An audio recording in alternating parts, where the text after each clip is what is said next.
Bien, ahora ya pasamos de ver los test diagnósticos a ver las enfermedades ya, ¿no? Vamos a empezar con esta enfermedad que es común. Ustedes deben haber visto a más de una persona con artritis reumatoidea. Y el objetivo, lo que nosotros tenemos que aprender en artritis es a identificar, bueno, muy aparte de que vamos a aprender lo que van a tomar en el examen, ¿no? Para la práctica clínica es identificar al paciente cuando está empezando a tener artritis reumatoidea, porque fácil es identificarlo cuando ya viene, ¿no?, en su silla de ruedas, dobladita, con todas sus deformidades. Ahí es fácil, pues todos lo diagnostican al ojo.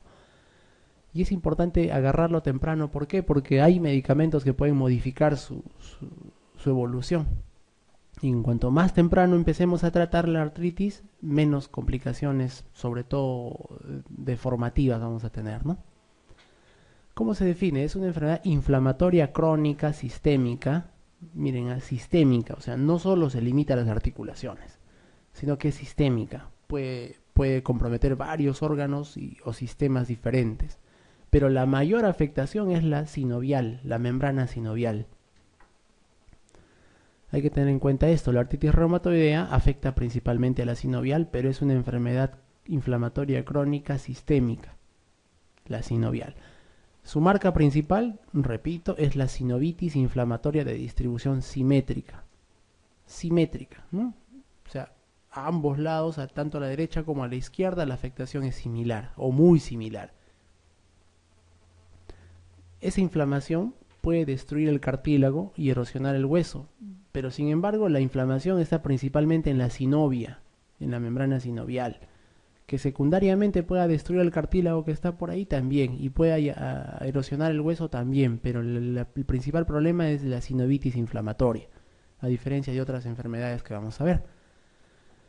La etiología es desconocida, no se sabe por qué, ¿no? Pero puede ser desencadenada por una infección, son teorías, ¿no? Puede ser desencadenada por una infección, es una de las teorías, digamos, con más fuerza. Una infección previa por micoplasma, parvovirus en una persona ya sensibilizada. El tabaquismo se asocia también a la presencia de artritis reumatoidea y es más frecuente en mujeres entre 35 a 50 años, ¿no? Ahí empieza a aparecer con más frecuencia. Miren esto, el 60% es de base genética, o sea, hay una predisposición genética. Esto se demuestra cuando se ve que hay mucha agregación de artritis reumatoidea en familias, ¿no? Las familias, las mamás, la abuela con artritis, las hijas con artritis, las primas, por ahí una prima con artritis, hay bastante, es bastante familiar. Y también en gemelas, ¿no? En gemelas puede desarrollarse con más fuerza la artritis. Por eso es que se destaca que 60% de la etiología es genética y el otro tanto por ciento es ambiental.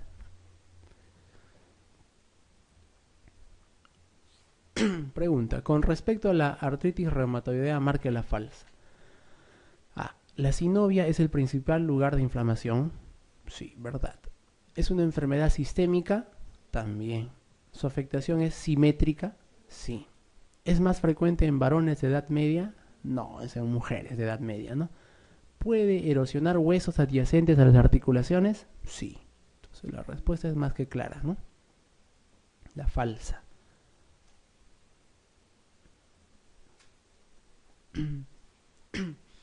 Bueno, en cuanto a la patogénesis, las células que causan esa inflamación en la sinovia son linfocitos T, y especialmente linfocitos T CD4.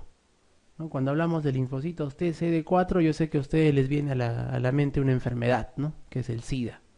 El VIH ataca a los linfocitos T CD4. Por eso, como ven aquí, es rara su aparición en personas con infección por VIH. O sea, si una persona se infecta con VIH es mucho menos la incidencia, ¿no?, de artritis hacia el futuro. ¿Por qué? Probablemente porque tiene disfunción en estos linfocitos CD4, que en la artritis son los principales causantes de la inflamación.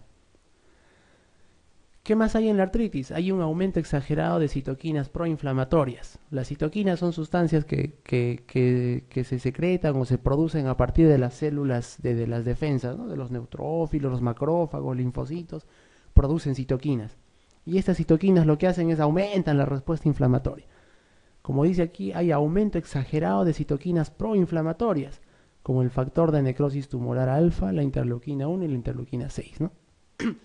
Inclusive hoy en día tenemos la suerte de que ya hay tratamientos para artritis reumatoidea que están dirigidos contra el factor de necrosis tumoral y contra las interleuquinas, como vamos a ver en una sola lámina, porque no es el caso profundizar mucho en eso, pero vamos a ver eso. ¿Cómo se presenta?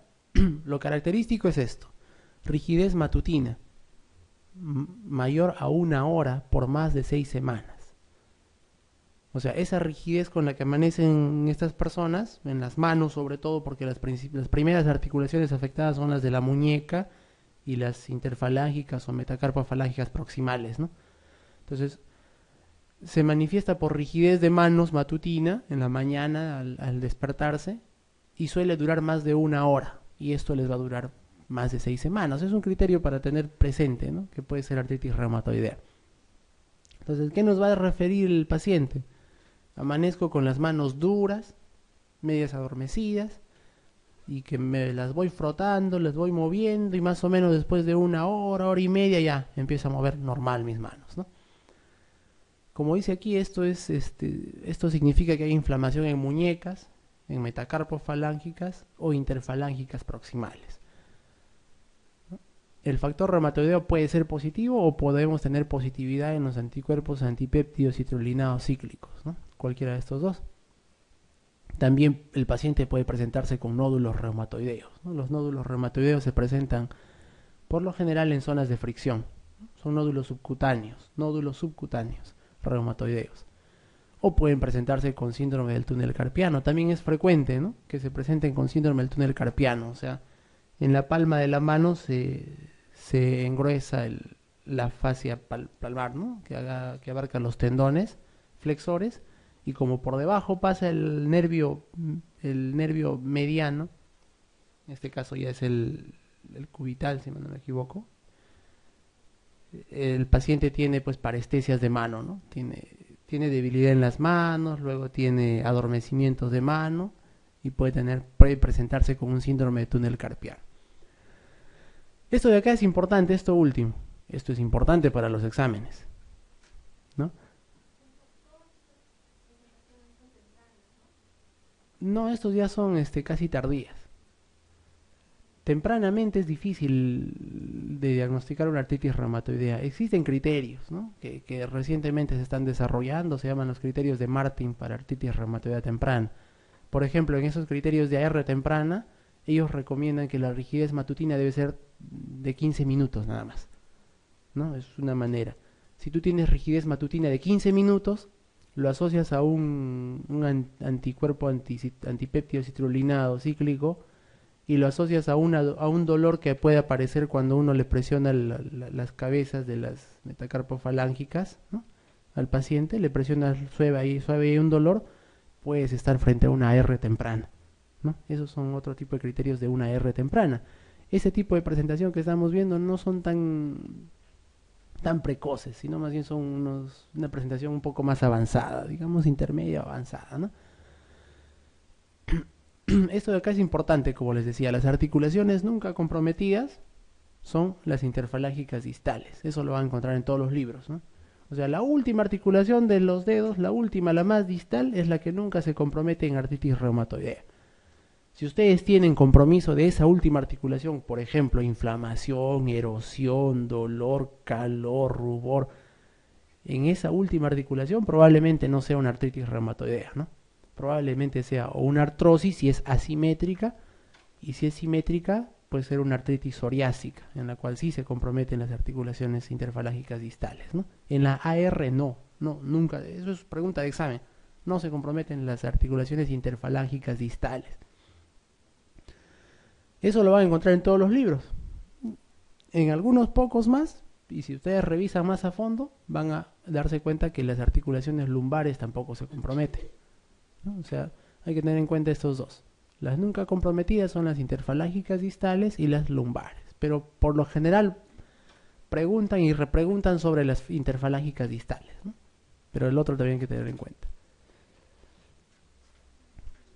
Esto es una radiografía ya pues de una paciente con AR, ¿no? Si esta radiografía yo le muestro a mi hermano que no estudia medicina, me va a decir artritis reumatoidea, ¿no? O sea, acá no hay ni vuelta que dar.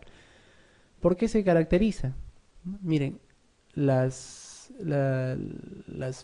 aquí está el carpo, metacarpo y falanges, ¿no? Hay dos tipos de desviaciones aquí, ¿no? Partiendo de la muñeca, la primera es radial, o sea, hacia el radio, así, hacia el dedo gordo, y la segunda son a partir de las interfalángicas, ¿no? Proximales hacia el cúbito. O sea, el paciente así y los dedos hacia afuera, ¿no? Vamos a ver si tenemos otro gráfico de esos por ahí. Vamos a ver, de repente sí. Pero la deformidad es así, es la parte proximal hacia el radio y la parte distal hacia el cúbito. Estos son los criterios de clasificación del 2010. Ojo, en las enfermedades reumatológicas ustedes van a encontrar bastantes criterios para todas las enfermedades. Pero tengan en cuenta que no se llaman criterios de diagnóstico. Ustedes pueden ver en ese título, no dice criterios de diagnóstico de artritis reumatoidea, dice criterios de clasificación, que es una cosa diferente. Lo mismo en el lupus eritematoso. Ustedes van a encontrar criterios de clasificación, pero no criterios de diagnóstico, ¿no? ¿Por qué clasificación? Porque interesa mucho este puntaje para poder catalogar a un paciente como que está enfermo de artritis reumatoidea, para poder hacer un ensayo clínico, darle médica, o sea, para estandarizar. Esto de la clasificación se usa más para los ensayos clínicos, ¿no? Por ejemplo, queremos probar un nuevo medicamento o una combinación de medicamentos, tenemos que estar seguros que a los pacientes que les vamos a dar tengan artritis. Entonces se trata de cumplir con esos criterios. Sin embargo, nosotros podemos diagnosticar artritis sin que se cumplan esos criterios, ¿no? Por ejemplo, lo empieza con rigidez matutina, le tomamos y nos sale esa placa, estamos en una artritis, caballero, y tiene factor reumatoideo, ya, pues no hay nada que hacer, ¿no? Aquí, esto de acá no hay que memorizarlo, no es necesario, ¿no? Pero para que tengan ustedes en cuenta, nos dice así, inicio reciente, una o más articulaciones con sinovitis clínica definida, ausencia de otra enfermedad que justifique la artritis, y luego vamos a hacer A más B más C más D, con sus puntajes de cada uno, ¿no? Como ustedes ven, va desde artritis un poco tempranas hacia artritis más avanzadas. Por ejemplo, en el caso de la A, la artritis va de una articulación grande, 2 a 10, 1 a 3 pequeñas, etcétera, ¿no? 4 a 10, hasta más de 10 articulaciones y como mínimo de una pequeña le dan el mayor puntaje. La serología, o sea, el factor reumatoideo y los anticuerpos antipéptidos citrulinados cíclicos también tienen su puntaje. Van desde 0, en el cual el paciente tiene negativo para esos dos marcadores, hasta 3, en los cuales son positivos para los dos marcadores, intensamente positivos, ¿no? Más de 3 veces el valor normal. Son pacientes con enfermedad más severa. Igual los reactantes de fase aguda también son criterios, ¿no? PCR y BCG que vimos al inicio pueden ser normales o pueden ser elevadas, le dan un puntaje. Y la duración, menos de 6 semanas le dan puntaje 0 y más de 6 semanas 1. Esto es para artritis reumatoidea. No estamos viendo artritis reumatoidea temprana, que es un concepto que recién se está empezando a formar, recién se están haciendo los diagnósticos, los criterios, se está haciendo más investigación. De eso probablemente no le pregunten, ¿no? Pero esto es artritis reumatoidea ya establecida. Esa es pregunta de examen de admisión. Las articulaciones comprometidas por la inflamación en AR pueden ser, excepto muñecas sí pueden ser, tobillos sí pueden ser, interfalángicas proximales sí pueden ser, metacarpofalángicas también, y las interfalángicas distales son las que no se comprometen, ¿no? La respuesta es la E.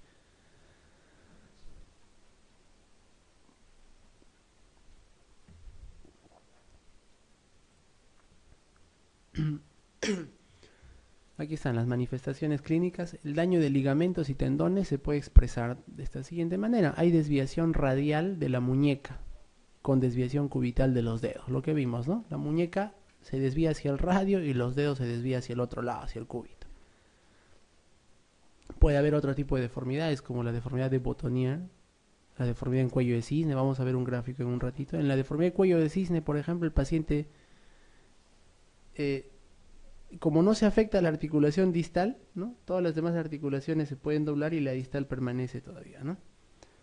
hay luxación de la articulación occipito-atloidea. Eso también es pregunta de exámenes, ¿no? O sea, la articulación de la occipital con la primera vértebra cervical se puede luxarse, ¿no? Puede luxarse y eso puede acarrear lo más frecuente en dolores, ¿no? Dolores intensos e imposibilidad para movilizar el cuello. Y lo menos frecuente, daño de la médula, de la médula, ¿no? Es lo menos frecuente los daños medulares, que pueden dar pues cuadriparesia, etcétera, ¿no? Pero lo más frecuente es solo dolor y restricción de movimientos, cuando hay luxación de esta articulación occipito-atloidea.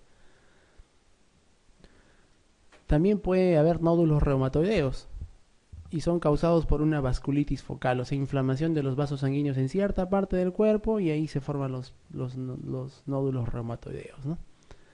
Se presentan hasta en el 30%, en la tercera parte de los pacientes con AR. Y usualmente en áreas de estrés. O sea, ¿ustedes dónde van a buscar los nódulos? En el olecrano, por ejemplo, ¿no? Aquí detrás del codo, donde hay bastante roce, fricción. En el occipucio también, aquí en la parte de atrás de la cabeza, donde no se echa pues con la almohada, ¿no? Y en el tendón de Aquiles, ahí van a buscar los nódulos reumatoideos. Hay un medicamento que es, por así decirlo, el más indicado en la AR, que es el metotrexate, ¿no? Es el medicamento más indicado para controlar la artritis reumatoidea y tiene la característica de que puede encender el proceso de formación de nódulos. O sea, un paciente con AR le das metotrexate, le das su tratamiento y puede empezar a aparecer nódulos, ¿no? Pero eso no tiene ninguna contraindicación eso, para seguir dándole. Aquí hay una mano que nos puede ayudar bastante, ¿no? Artritis reumatoidea en una etapa tardía. Como ustedes ven aquí, esta parte la parte metacarpofalángica se desvía hacia el radio, ¿no? O sea, hacia allá. Y las falanges se desvían hacia el cúbito, hacia el otro lado. Esta deformidad en el primer dedo es la deformidad en ojal del pulgar. O sea, el primer dedo se queda así y pegado a la mano, ¿no? Y esta es la deformidad en cuello de cisne, ¿no? O sea, se deforman todos estos, pero la articulación distal permanece intacta, sin embargo es jalada por los flexores, ¿no? Por los tendones flexores, la deformidad en cuello de cisne. Esta mano, pues cualquiera lo mira y dice que es artritis reumatoidea, no hay ningún problema con eso. Pero como dijimos al inicio, es una enfermedad sistémica, o sea, no solo afecta a las articulaciones, sino a otras partes, y puede tener manifestaciones fuera de las articulaciones, ¿no? Esos son dos síndromes que ustedes tienen que memorizar los nombres, porque son síndromes muy conocidos. Uno de ellos es el síndrome de Felty, en la cual el paciente cursa con artritis, un vaso grande, una esplenomegalia y neutropenia, ¿no? Se desconoce bien la causa de la neutropenia, aunque puede ser secuestro del vaso, ¿no? Del vaso puede estar secuestrando, tener muchos neutrófilos y por eso aparecen pocos en la sangre. Y el síndrome de Kaplan es una AR en un paciente con neumoconiosis y nódulos pulmonares, ¿no? Esto es antes, cuando había más neumoconiosis, ¿no? Es una enfermedad ocupacional. Manifestaciones pulmonares, miren, ¿eh? En los pulmones la artritis reumatoidea puede causar un montón de cosas. La más frecuente es la efusión pleural, o sea, un derrame pleural. Puede ser en un solo lado, puede ser en los dos lados. La artritis reumatoidea puede causar la afectación pulmonar más frecuente, la efusión pleural. Y si nosotros agarramos y lo punzamos a ese paciente y le sacamos el líquido pleural y lo examinamos, vamos a ver que tiene deshidrogenasa láctica elevada, muy elevadísima, encima de que es un exudado ácido, ¿no? Le sacamos el pH, es ácido, y la glucosa va a estar bajo. Todas esas características nos recuerdan bastante a un empiema. El empiema es una infección del líquido pleural, ¿no? Donde tú metes y sale pus. Y esa pus tiene todas las características. Hay que pensar en empiema también, pero en un paciente con artritis reumatoidea hay que pensar que puede ser una efusión pleural propiamente de la AR, ¿no? Y también puede haber factor reumatoideo elevado en el líquido pleural, ¿no? O sea, en el líquido pleural podemos tener el factor reumatoideo elevado en estos pacientes. Después de la efusión pleural le sigue en frecuencia, pero mucho más raro, las enfermedades intersticiales, ¿no? La fibrosis pulmonar puede aparecer como manifestación de la AR. Hay muchas causas más, hay muchas consecuencias más pulmonares, hay muchas consecuencias. Por ejemplo, aparte de la efusión en la enfermedad intersticial puede causar hipertensión pulmonar, nódulos en el pulmón. Los propios nódulos reumatoideos pueden aparecer en el pulmón también.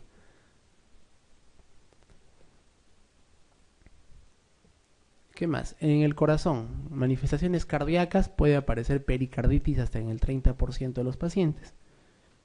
Si es que esto es muy grande se va a detectar, pero si es pequeño no se va a detectar a menos que le hagamos un ecocardio por alguna otra causa, ¿no? Puede haber vasculitis también, hay vasculitis asociada a AR que se manifiesta como úlceras en la piel y en cualquier órgano en general. En los ojos, ¿qué va a causar? Queratoconjuntivitis seca es lo más frecuente, ¿no? O sea, ojo seco. Y sobre todo cuando la AR comparte características con el ojo seco, que es la enfermedad de Sjögren, ¿no? Que estábamos hablando al inicio. ¿Qué otras complicaciones oculares? Episcleritis, ¿no? Inflamación de la esclera, escleritis, y esos pueden causar perforación ocular también. Eso es lo más grave, perforación ocular. Ustedes tienen que saber lo más frecuente de cada cosa, ¿no? En el ojo lo más frecuente, queratoconjuntivitis seca. En los pulmones lo más frecuente, efusión pleural. En las neurológicas lo más frecuente, el síndrome de túnel carpiano, como les dije, ¿no? En la mano. También en el pie puede ocasionar síndrome de túnel tarsiano, con parestesias en los pies. Manifestaciones hematológicas, la anemia. Casi todos los pacientes con artritis reumatoidea van a cursar con anemia, pero esta anemia, por ser de una enfermedad inflamatoria crónica, es normocítica y es normocrómica. O sea, no tiene por qué tener bajo hierro ni nada. Si es puramente de la artritis, va a ser normocítica y normocrómica. Normocítica quiere decir que el tamaño está conservado, no se achican los glóbulos rojos ni se agrandan, sino es un tamaño normal, entre 80 y 100 fentolitros. Y normocítica porque su color al microscopio está conservado, tampoco son glóbulos rojos pálidos, ¿no? Otra complicación hematológica, el síndrome de Felty que hemos visto, ¿no? Paciente con AR, esplenomegalia y neutropenia. Y la amiloidosis es una complicación tardía. Cuando hablamos de una causa de insuficiencia renal, la amiloidosis podría ser una causa de problemas renales, ¿no? Que se caracteriza por proteinuria, etc. Es una complicación muy tardía de la AR. A ver, esto ya lo pueden responder. La complicación más frecuente de la artritis reumatoidea en sistema respiratorio es derrame pleural, ¿no? Que se asemeja bastante, dijimos, a un empiema. Todos los demás los puede causar, miren. La AR puede causar nódulos pulmonares, el síndrome de Kaplan también, enfermedad pulmonar intersticial también, y también bronquiolitis obliterante. Aquí el dato es que es la complicación más frecuente, nos preguntan. 7. La asociación de esplenomegalia y neutropenia en un paciente con diagnóstico de AR se conoce como síndrome de Felty.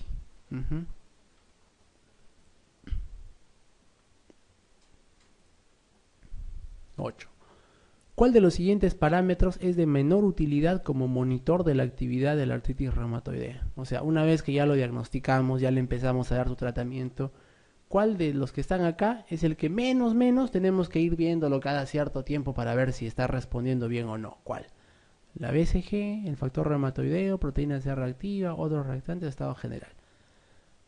Miren, la velocidad de sedimentación y el factor reumatoideo se pueden cuando el paciente está bien controlado, pueden volverse normales, ¿no? Y eso sí nos puede indicar que estamos tratándolo bien, o si se elevan puede indicar que no estamos tratando bien. No, perdón, la velocidad y la proteína C reactiva, ¿ya? Esos dos. Otros reactantes de fase aguda, sí, podemos tener, por ejemplo, las plaquetas son también reactantes de fase aguda, se pueden elevar, ¿no? Cuando hay una inflamación crónica, el estado general también. Pero el factor reumatoideo no. Ese no nos sirve mucho para monitorizar la actividad de la enfermedad.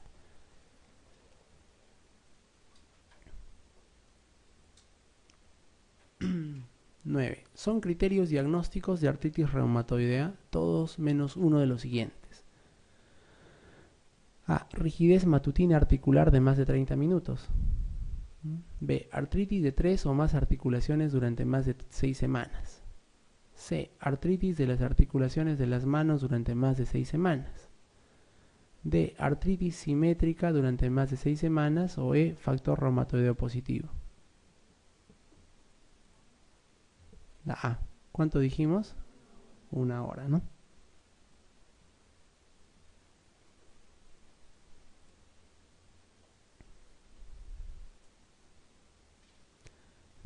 Uno de los siguientes no es factor pronóstico de la artritis. Esto es otra cosa, pronóstico es otra cosa, ¿no? La pregunta 8 se refería a la actividad de la artritis, o sea, si estamos controlándola o no. Esta pregunta se refiere al pronóstico, o sea, ¿cuál de lo que existe acá no nos dice que hay un peor pronóstico, ¿no? La vasculitis asociada sí se asocia a un peor pronóstico, ¿no? Puedes perder ciertos órganos, puedes quedarte ciego, etc. La existencia de manifestaciones extraarticulares también se refiere a un pronóstico más malo. La existencia de nódulos subcutáneos no siempre han sido asociados al pronóstico malo, ¿no? Erosiones articulares de aparición temprana, sí, porque te va a causar deformidades. Inicio explosivo con síndrome febril, no. O sea, los nódulos sí asocian un poco, no tanto, pero un poco sí a pronóstico. Síndrome febril, la AR no suele causar tanto síndrome febril como el lupus y las vasculitis. Es una pregunta rebuscada. Vamos a ver el tratamiento de la AR.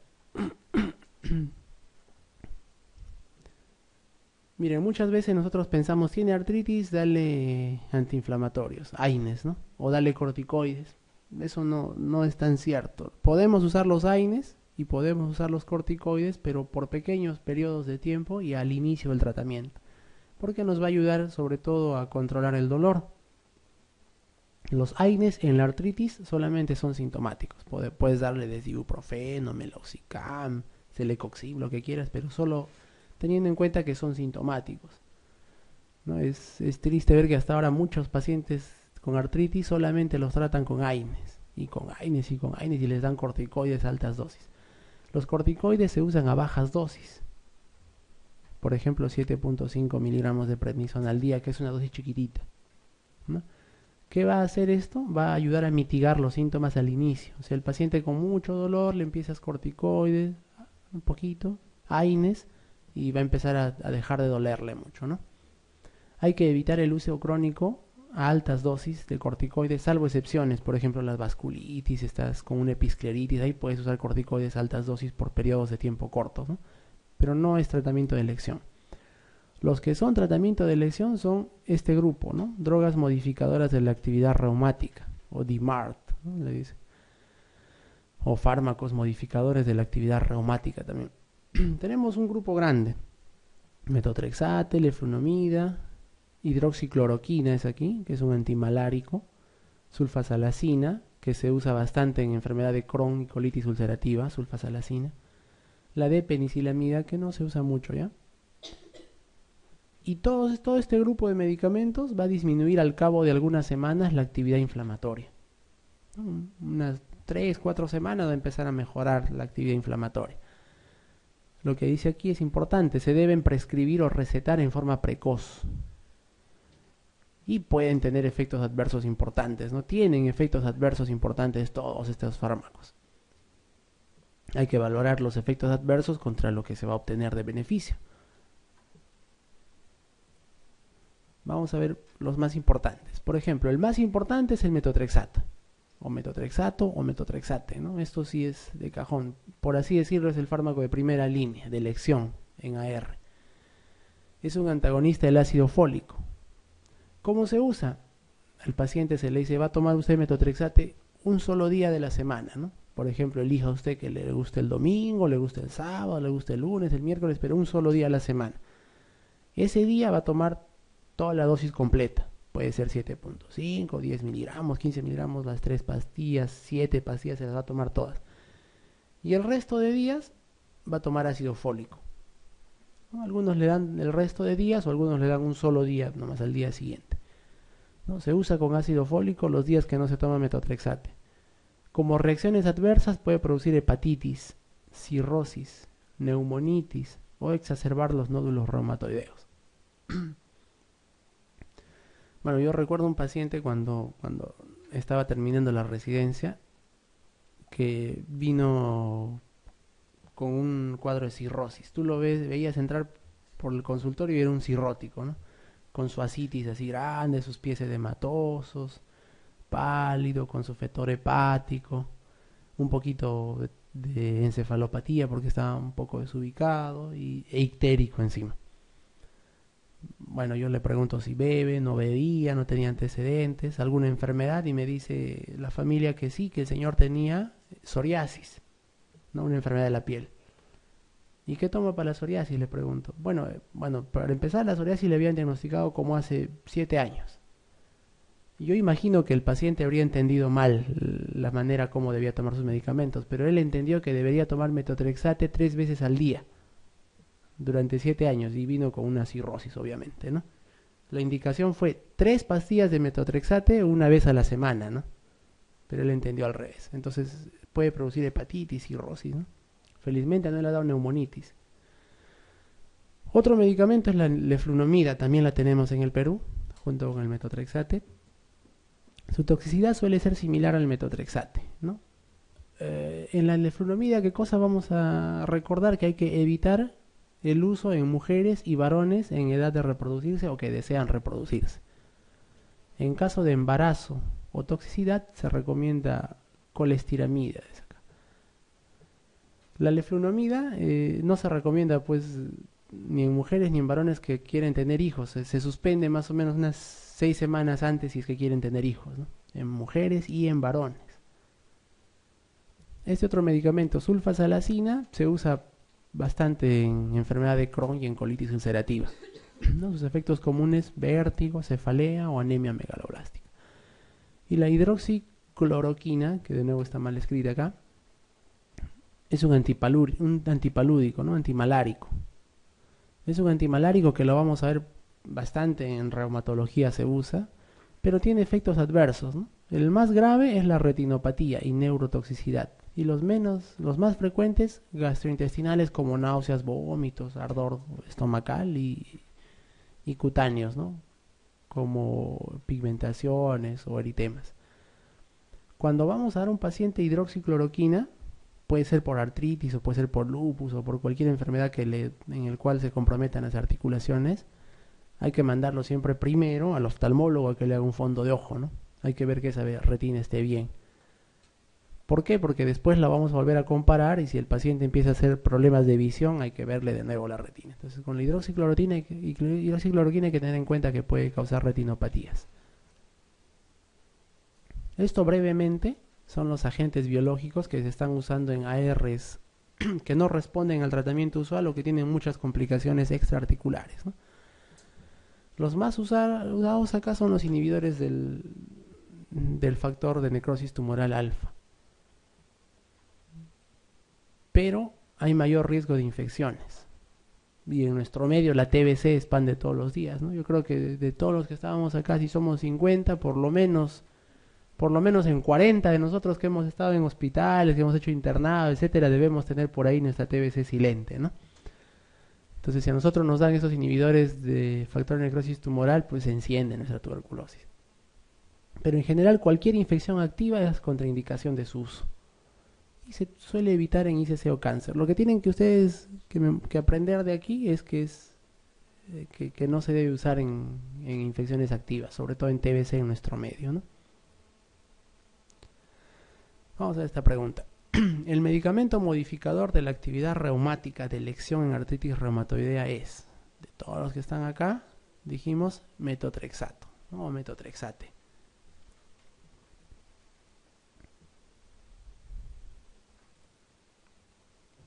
Otra pregunta. La forma de inicio más frecuente en la artritis reumatoidea es la afectación de rodillas y articulación temporomandibulares. No es la forma más frecuente de inicio, ¿no? Poliarticular asimétrica, peor todavía, ¿no? Y pulmonar menos. Monoarticular, o sea, una sola articulación y con nódulos, no. De muñecas preferentemente, sí, ¿no? Y de forma simétrica. De articulaciones interfalángicas distales, no, ya, ni qué decir. de muñecas y de forma simétrica.